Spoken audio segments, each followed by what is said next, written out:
brincadeira, né, Denise? Mas vamos seguir. Semana passada, a gente encerrou o tema sobre fé. Não foi isso, Marco?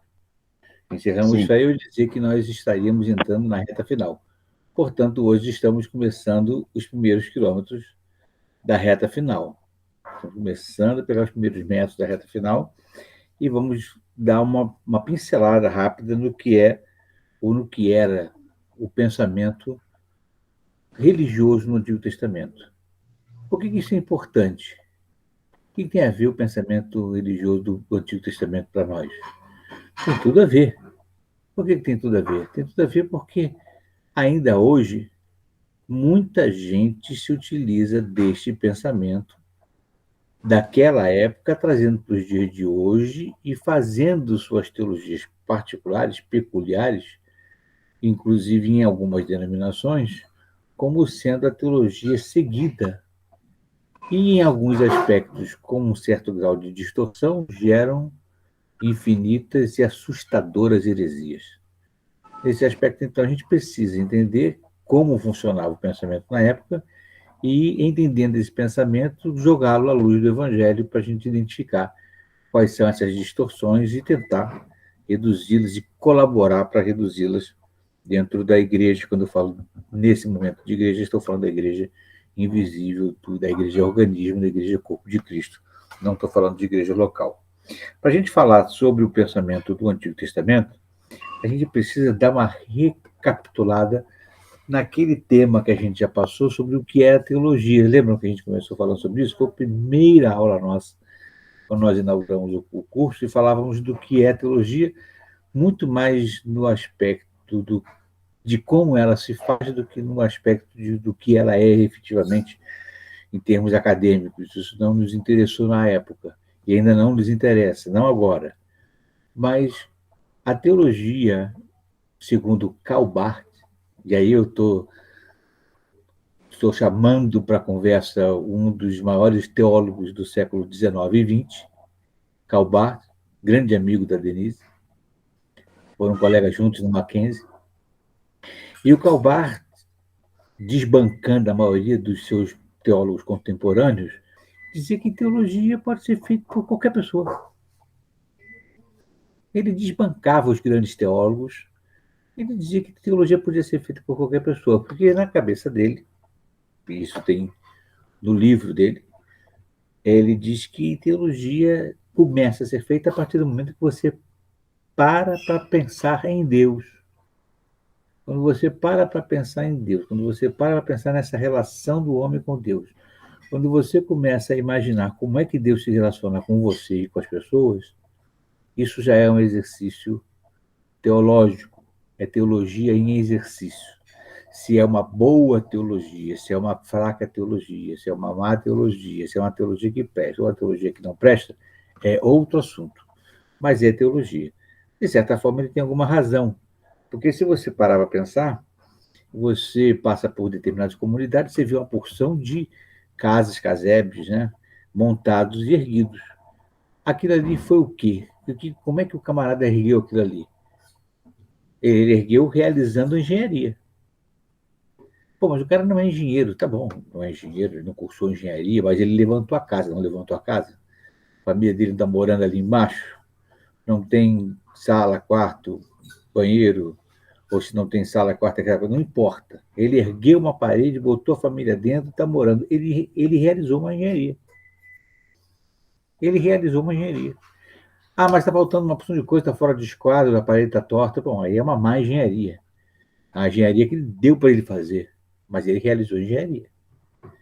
Quando a mulher fala assim, vamos montar nossa casa, como é que a gente vai fazer? Aí o cara desenha assim no papel, no guardanapo, dá uma ideia assim, pensa, no guardanapo ele desenha e diz, nossa casa vai ser assim. O que ele realizou? O que ele exercitou? Ele exercitou arquitetura. Pô, mas o cara não sabe desenhar, desenho errado, saiu tudo ruim, não está mal, mas ele realizou arquitetura. Uma má arquitetura, mas realizou uma arquitetura.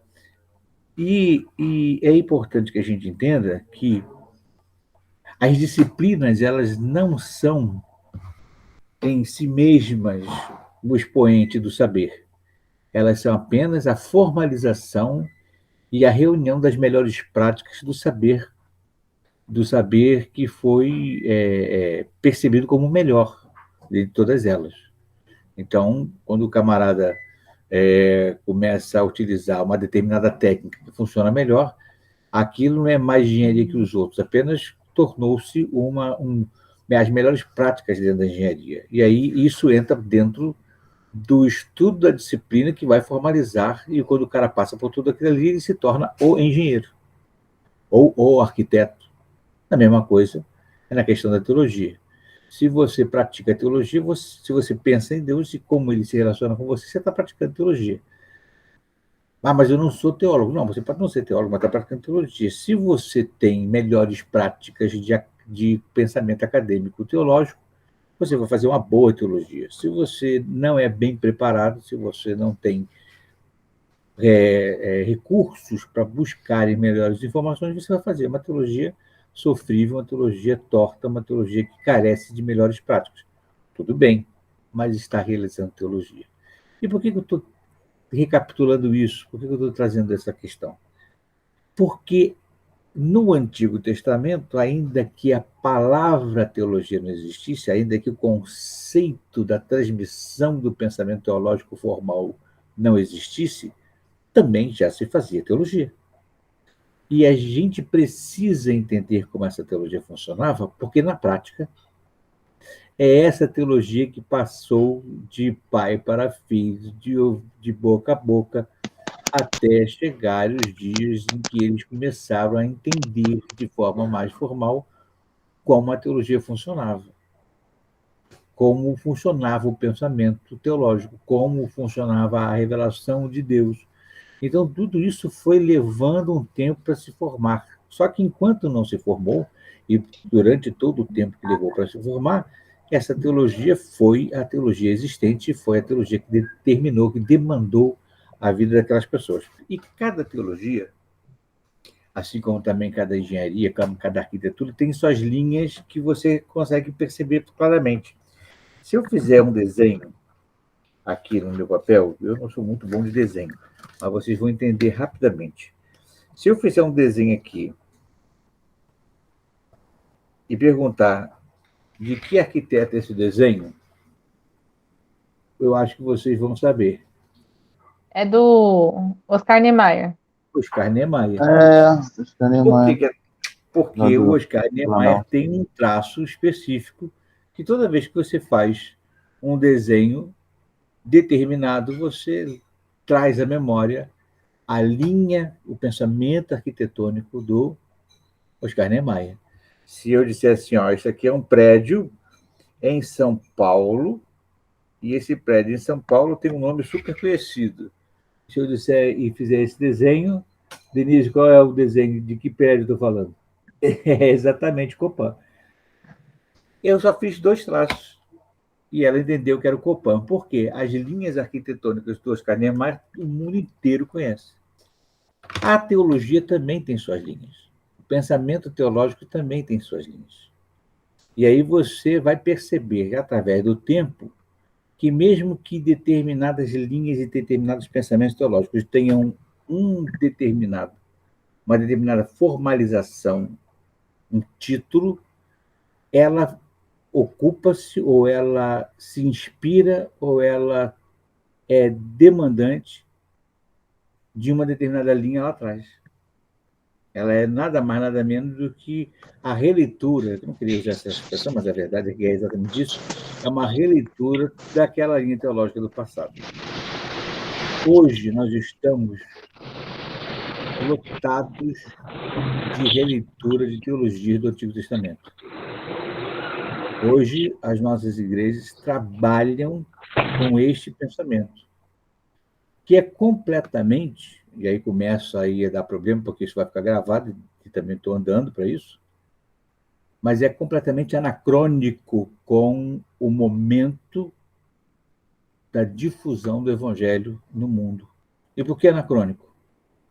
Porque é uma forçação de barra teológica dentro de um ambiente completamente contrário àquilo que se tenta trazer.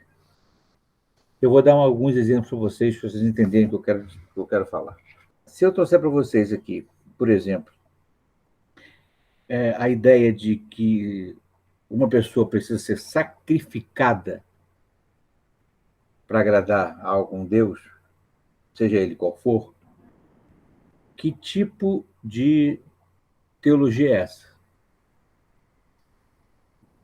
É uma teologia que concebe a ideia de que uma pessoa precisa ser sacrificada para agradar ao determinado Deus, não é isso? Isso remonta aos dias de hoje? A gente pode dizer que hoje é uma prática comum teológica? Não, a gente não vê ninguém sendo sacrificado por aí. Mas vê animais. Volta e meia, a gente fica sabendo de animais que são sacrificados. A gente pode dizer que é uma outra coisa? Não, é a mesma coisa. Porque na cabeça, dessa linha teológica, alguém precisa ser agradado, uma divindade precisa ser agradada com o sacrifício de alguma vida. É a vida sendo sacrificada para o bem de uma outra vida. Isso remonta lá nos primórdios do conhecimento, do entendimento da divindade. Quando se começava a buscar o pensamento do sagrado, alguém ia lá e dizia que para você agradar uma determinada entidade, e nessa época era o sol, era a chuva, a tempestade e tudo mais, eu tinha que sacrificar. Sacrificar uma pessoa, sacrificar um animal, ou coisa que o valesse. Não é isso? Com o passar do tempo, essas coisas foram mudando. Quando eu mantenho essa linha lá do passado agora, eu posso trocar o nome. Pode não ser o animal, pode ser um bicho de cera, um ídolo qualquer, uma imagem. De qualquer forma, eu estou trazendo o mesmo tipo de pensamento. Vocês já viram quando, dentro dos dogmas católicos, por exemplo, a pessoa, para ter um marido, a mulher pega a pobre da imagem de Santo Antônio e bota a cabeça para baixo? Já viram isso? É o mesmo pensamento.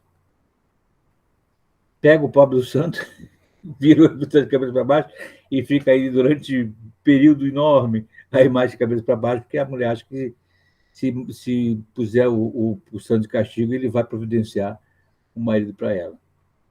Portanto, a linha teológica ela pode trocar de formato, mas a essência se mantém. E a gente precisa conhecer essas essências. Quando a teologia começou a ter força de passar tempo, de tempos em tempos, ela foi passada, escrita. Alguém escreveu alguma coisa e passou para o outro? Não. Foi de boca a boca. Lembra que eu falei isso para vocês na formação do texto bíblico lá atrás, lá nas aulas lá de trás, quanto tempo levou? A escrita levou um tempo enorme para existir. Todas essas coisas foram passadas de boca a boca, tradição de geração a geração. Vocês imaginam como isso foi transmitido? Quanto de tempo é preciso levar para transmitir toda um pensamento completo? E, obviamente, esses pensamentos foram sendo influenciados por outros pensamentos. Prestem bem atenção no que eu vou falar. Quando eu estou falando de pensamento teológico, eu não estou falando da revelação divina constante na Bíblia. Estou falando do pensamento teológico da época, que não tem nada a ver com a revelação divina. Deus revelava uma coisa, mas o pensamento teológico era outro. O pensamento teológico é a aceitação da revelação e o enquadramento dessa revelação dentro da realidade que eles viviam e inevitavelmente, sofrendo influências de outros povos, de outros pensamentos, de outras ideias. Sim. Impossível que não fosse. Querem ver um exemplo? Claro. Quando Jefté, vocês lembram dessa história? Juízes 11. Eu botei para vocês aí, acho que vocês devem ter lido. Jefté foi lutar contra um determinado povo em Mispa. Deus já tinha dito para ele que ele fosse, porque ele iria vencer. Mas aí É um cara que vive no meio de um povo, no meio de uma porção de outros povos pagãos. Qual foi a cabeça dele? Usou o mesmo princípio que os outros usavam. Tomou voto com Deus que se Deus de verdade desse a ele a vitória, então ele sacrificaria o primeiro caboclo que aparecesse na frente dele quando ele voltasse da guerra. Quem apareceu? Filha. A filha. E o homem teve que sacrificar a filha, porque também foi pensar que ele só ganhou porque ele fez o voto. E aí algumas pessoas acham que isso é bíblico. Isso é bíblico, não. Isso consta na Bíblia, mas não é revelação divina. Não é que Deus autorizou, porque Deus não autorizou nada. Ele fez isso exatamente por descumprir aquilo que Deus já tinha dito. Deus já tinha dito para ele, vai, e ele não precisava de nenhuma prova. Mas ele queria a garantia. E para garantir, ele achou que ele fazendo esse voto garantiria mais ainda, que ser o pensamento do relacionamento por barganha, muito comum dos povos pagãos, influenciava literalmente a relação do povo de Israel com o seu Deus Yahvé. Então entendam que a revelação divina constante da Bíblia nada tem com a prática que era realizada religiosa daquele povo, daquele tempo, porque eles eram influenciados por outros povos. Quer ver uma outra prova disso? O povo saiu do Egito. Moisés se retirou para passar 40 dias no Sinai. Quando voltou, tinha um carnaval lá embaixo. O que eles tinham feito? Um bezerro de ouro. Bezerro de ouro. Aquele bezerro de ouro era um outro Deus que não ia ver? Não. Não. Eles representaram aquele Deus a quem eles entendiam que eles estavam adorando. Eles entendiam que aquele era o Deus deles. O Deus Yahvé. Era o bezerro de ouro. Eles tiveram cuidado, né, de serem muito devotados, pegaram ouro de várias pessoas, derreteram ouro, quer dizer, não seria uma imagem qualquer, seria uma imagem de ouro, uma coisa cara, uma coisa que custasse. Eles tiveram esse zelo, mas olha a cabeça deles. Por que eles fizeram isso? Influência de quem? Eles passaram 400 anos no Egito. Lá tinha o Deus Sol, Deus Lua, Deus Gato, Deus Lobo, Deus Raposa, Deus Coiote, Deus Chacal, tudo que é bicho que se possa imaginar. Tinha vento, mar, o Nilo era um deus. Aí eles chegam no deserto, Moisés dá uma saidinha, Moisés foi comprar cigarro, quando voltou, encontrou aquele povo todo adorando o bezerro de ouro. Ele ficou louco. Ele ficou louco. Então vocês percebam como esses pensamentos, né, pagãos influenciaram o pensamento teológico do Antigo Testamento. É muito importante que vocês entendam isso. Porque tem gente que acha que porque está escrito na Bíblia, é bíblico. E está escrito na Bíblia exatamente para demonstrar que não é para ser assim. A história de Jefté é uma delas. Não é para ser assim. Não é para você tomar voto com ninguém, porque Deus não é Deus de barganha. Para Jefté, Deus barganharia com ele. Na cabeça de Jefté, quando ele fez a barganha, quando ele disse que então iria sacrificar alguém. Quando ele voltasse, se Deus desse para ele a vitória, então aí Deus, agora eu vou dar a vitória para Jefté. Ele prometeu me sacrificar uma pessoa. Passa na cabeça de vocês que Deus aceitasse isso? Jamais. Mas na cabeça dele era comum, porque ele via outras pessoas fazerem isso. Ele via outros povos fazerem isso. Estamos falando ainda da época dos juízes. E ele entendeu que isso era possível. O povo de Israel é uma coisa. Para eles não tinha nada demais. Qual é o problema de fazer um bezerro de ouro? Para eles não tinham nem os 10 mandamentos ainda. Para eles aquilo ali era comum. Era normal. Era como Deus gostaria de ser representado. Com ouro. Então, esse pensamento teológico do Antigo Testamento é eivado de influência de pouca percepção da revelação divina. E onde é que isso culminou? Porque não parou nisso, né? O que é pior é que não parou nisso. Esse pensamento de barganha, que é o principal, é a linha do Oscar Niemeyer. A barganha é a linha do Oscar Niemeyer. Esse pensamento de barganha, esse pensamento idólatra, porque esse é o pensamento idólatra, é o que eu dou ao ídolo e o ídolo me devolve uma coisa.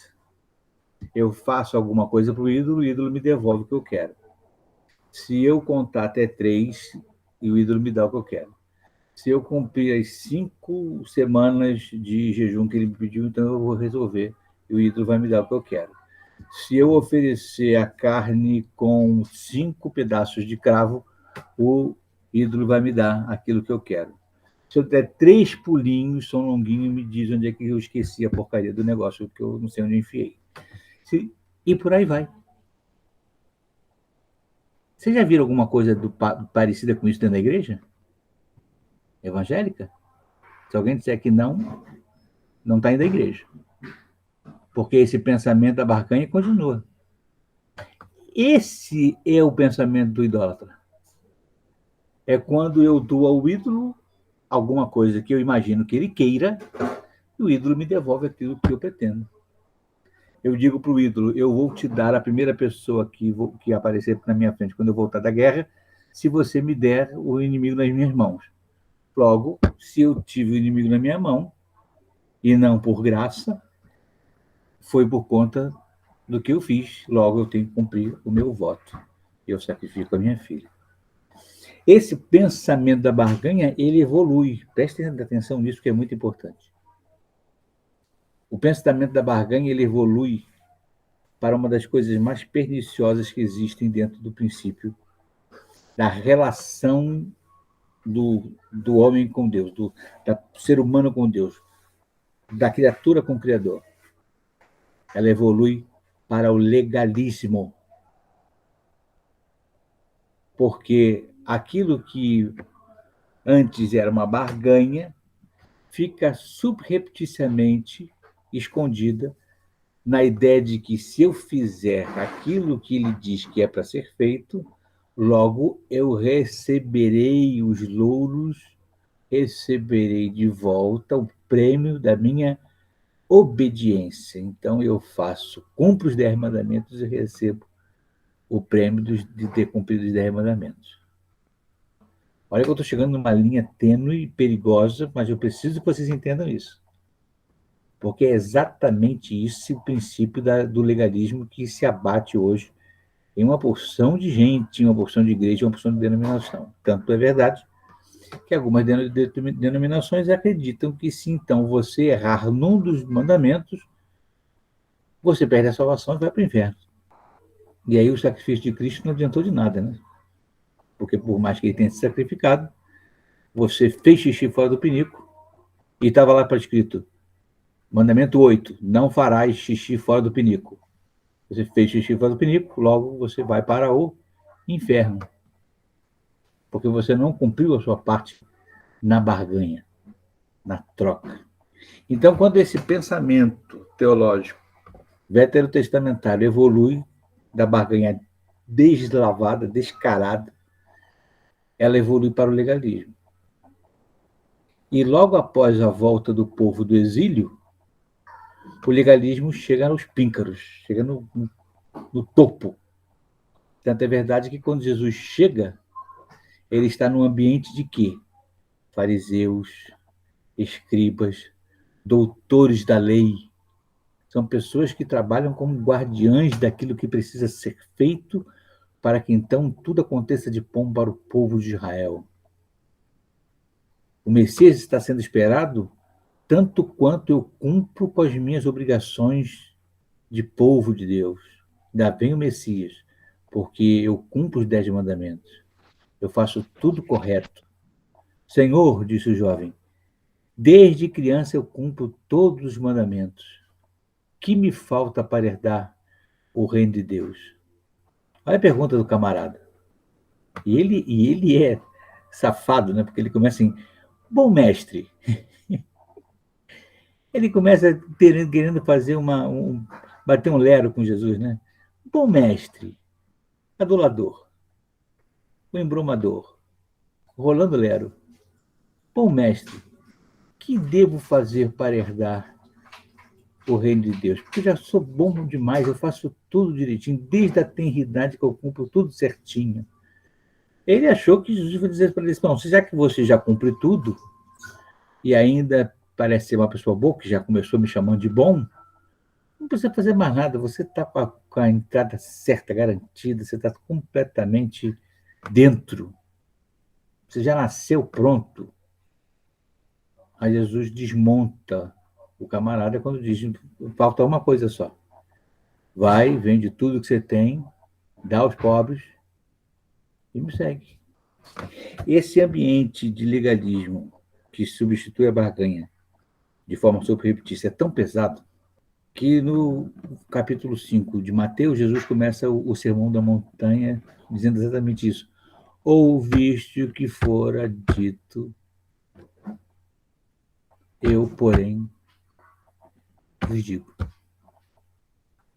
Jesus é obrigado a reconstruir a base do pensamento teológico daquela gente. Porque o que tinha na cabeça, tinha na cabeça do judeu, insuflado pelo fariseu e pelos escribas e doutores da lei? Se o texto diz não matarás, e se você não matar, logo você não pode ser condenado, porque você não matou. Cabia, portanto, nesta questão, a possibilidade de você induzir uma pessoa a matar por você. Se alguém perguntasse, pô, você matou? Eu falo, não, eu não matei. Mas o cara matou porque você disse. Não, ele matou porque quis. Quem matou foi ele, não fui eu. Aí Jesus diz, ouviste o que foi dito, não matarás. Eu, porém, vos digo, se você pensar, olhar para o teu irmão e chamar ele de feio, estou traduzindo para o dia de hoje para você entender o que eu quero dizer. Se você chamar o teu irmão de feio, você já cometeu pecado. Porque a tua vontade era que ele fosse eliminado da face da terra. Você queria que ele sumisse. Você só não fez isso porque você é covarde, você não tem coragem, você sabe que a polícia vai te prender, você não quer ser preso, você tem claustrofobia, se for parar para dentro você vai morrer. Você tem pavor de ser punido, então você não matou. Mas a tua vontade é que ele sumisse. Se ele pudesse cair um piano na cabeça dele, para você era feliz. Jesus, você já era réu de juízo. Porque você já matou. Ah, não olha, não cobiça a mulher do outro. Jesus diz, se você olhar para a mulher com aquela intenção, você já adulterou com ela. Isso só não fez porque o marido dele é grande pra caramba e você sabe que ele vai te mandar a mão e vai acabar com a tua cara. Mas se você pudesse, você faria. Já fez. Já fez. Já é pecado. Não muda nada. Por que Jesus precisou falar isso? Porque o legalismo do pensamento era que se você não comete o que diz lá na letra que não pode, você se safou. Porque é o pensamento da barganha. Se eu cumprir direitinho o que ele mandou, logo eu receberei a minha recompensa. E esse pensamento, gente, permeia o pensamento teológico comum e prático das nossas vidas hoje em diversos lugares onde a gente vai. Em diversas denominações, em diversas igrejas. A ideia da barganha, seja de que forma for, acontece o tempo todo. Irmão, estou querendo muito essa bênção. Jejua, meu irmão. Poxa, estou querendo muito ser promovido. Aí o camarada fala, dá um dízimo maior. Já viram isso? Ou será que eu estou falando alguma coisa que não acontece?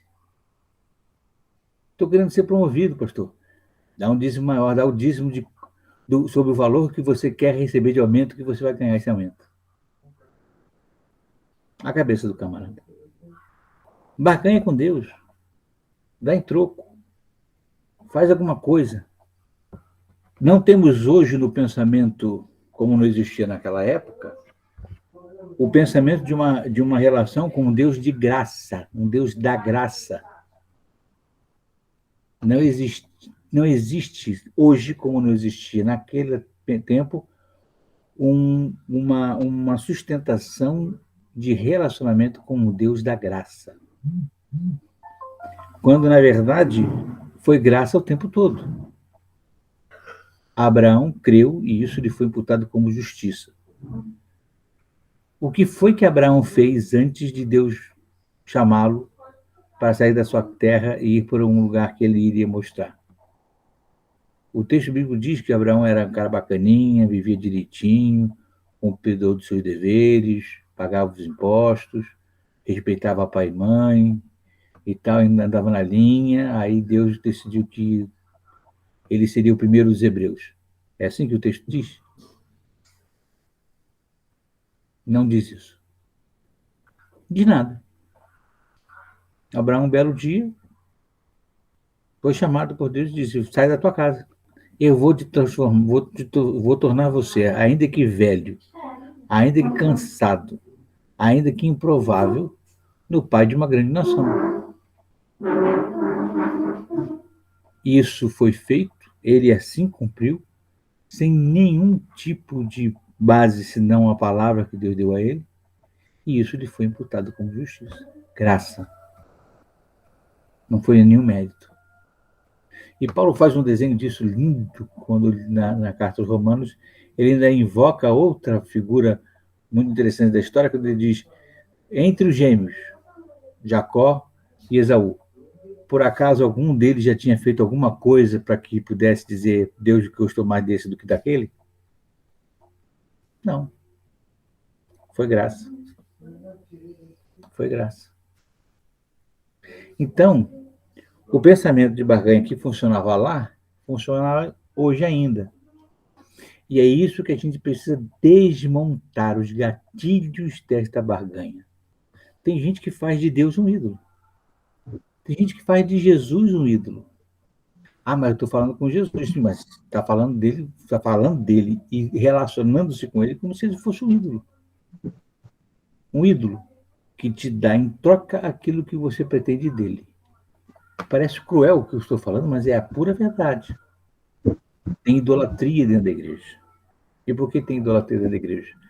Porque a barganha continua graçando pela maneira com que a gente se relaciona, porque graçou no passado e continua graçando agora. Então, minha gente, é muito importante que a gente entenda isso.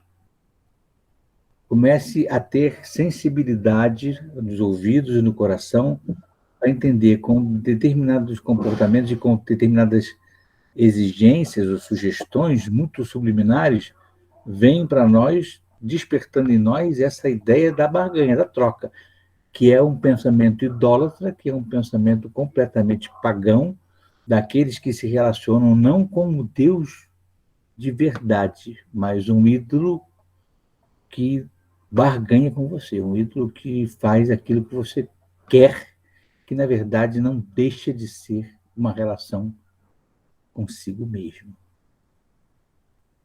Lembra quando eu falei de quem nós somos salvos? Nós somos salvos de nós mesmos. Quando eu barganho, eu estou me relacionando comigo mesmo. E Deus não está nessa história. Então, esse pensamento precisa ser vencido, esse pensamento tem que ser abandonado. Precisamos aprender a ler o texto quando ele mostra para a gente o que é para não ser feito. Jefté é um exemplo do que não se deve fazer diante de Deus. Jefté caiu no erro que Jesus não caiu. Olha o que diz o texto no capítulo 11, versículo 29. Diz assim: e Jefté diz: se tu vais mesmo me dar o meu inimigo na minha mão, então, a primeira pessoa que eu vir quando voltar, eu te sacrificarei. Não lembra alguém dizendo assim: se tu és realmente o Filho de Deus, faz dessa pedra pão. Lembra dessa fala? Sim. Não é muito semelhante? Ele já tinha recebido de Deus. O versículo 20, o versículo 28 diz claramente: ele foi tomado pelo Espírito de Deus. Aquilo bastava. Ele já sabia que ele ia vencer. Mas ele quis a garantia que pudesse estar na sua mão. Eu faço a minha vitória. Vocês já ouviram falar isso, falar em palestras de autoajuda, então, estudava o tempo todo. Eu faço a minha vitória, eu faço o meu sucesso, eu faço a vida que quero ter, eu sou a mudança que quero ter no mundo, eu. Olha o hedonismo disfarçado aí. Não deixa de ser barganha, não deixa de ser idolatria, não deixa de ser hedonismo. Então, a gente tem um exemplo do que não é para ser. E esses pensamentos de outros povos influenciavam tanto o pensamento do próprio povo de Israel, que vocês perceberam que eu mandei para vocês uma porção de textos de Isaías? Eu mandei no grupo, vocês chegaram a ver? Viram que nesses textos, acho que em 8 textos seguidos que eu mandei para vocês de Isaías, diz assim: eu sou Deus e além de mim não há outro. Vocês viram que Isaías fala isso o tempo todo? Nos 8 textos que eu mandei para vocês? Sabe por que Isaías fala isso? Porque o povo de Israel não era monoteísta. Mas eles não adoravam só Javé? Sim, eles eram monólatras. Eles adoravam só a Javé. Mas eles concebiam a possibilidade da existência de outros deuses a quem outros povos adorassem. Logo, eles acreditavam que o Deus de Israel era mais forte que os outros deuses. Isso está por todo o texto do Antigo Testamento. Isaías, então, é obrigado a inaugurar um novo tempo em que as pessoas do povo de Israel precisavam entender que não existe outro Deus. Porque na cabeça daquele povo, a ideia era a seguinte: o Deus da Babilônia, mais forte que Yahvé, venceu a batalha. Então, como Yahvé perdeu, nós estamos aqui no exílio. Ou seja, qual é a máxima desse pensamento? Tudo que me acontece de ruim, todos os problemas, vêm de fora para dentro. E para eu melhorar, as circunstâncias é que têm que ser melhoradas para que eu esteja melhor. Então, não fui eu que pequei e o exílio veio como castigo. O Deus de Yahvé perdeu para o Deus Baal e a gente foi parar aqui. E aí Isaías teve que sentar o chicote nas costas dos judeus, mostrando que só existia um Deus. E além de mim não há outro. Fui eu que botei vocês aqui, eu faço bem e faço mal. Isso deve ter sido um tapa na cara deles, porque eles jamais imaginariam isso, conceberiam isso. Eu faço bem e faço mal. Ou seja, fui eu que coloquei vocês aí. E vocês sabem muito bem por quê. Porque eu posso não saber porque bati, mas vocês sabem porque apanharam. Então, esses pensamentos teológicos da época acabaram. Não acabaram. Eles estão disfarçados hoje. São disfarçados e continuam graçando a igreja em diversas denominações, em diversos lugares. A gente vê isso o tempo todo. O tempo todo. Essa adoração que se faz a Israel como nação, camarada achando que por ele se dizer muito amigo de Israel, ele vai sobrar alguma coisa boa para ele. Então, essas questões precisam ser levantadas. E a gente vai fazer isso nas próximas 2 aulas. Nós vamos falar sobre... Vocês entenderam bem isso aí, até agora? Então, semana que vem, nós vamos falar, nas 2 próximas semanas, a gente vai falar sobre alguns aspectos do Antigo Testamento, do pensamento do Antigo Testamento.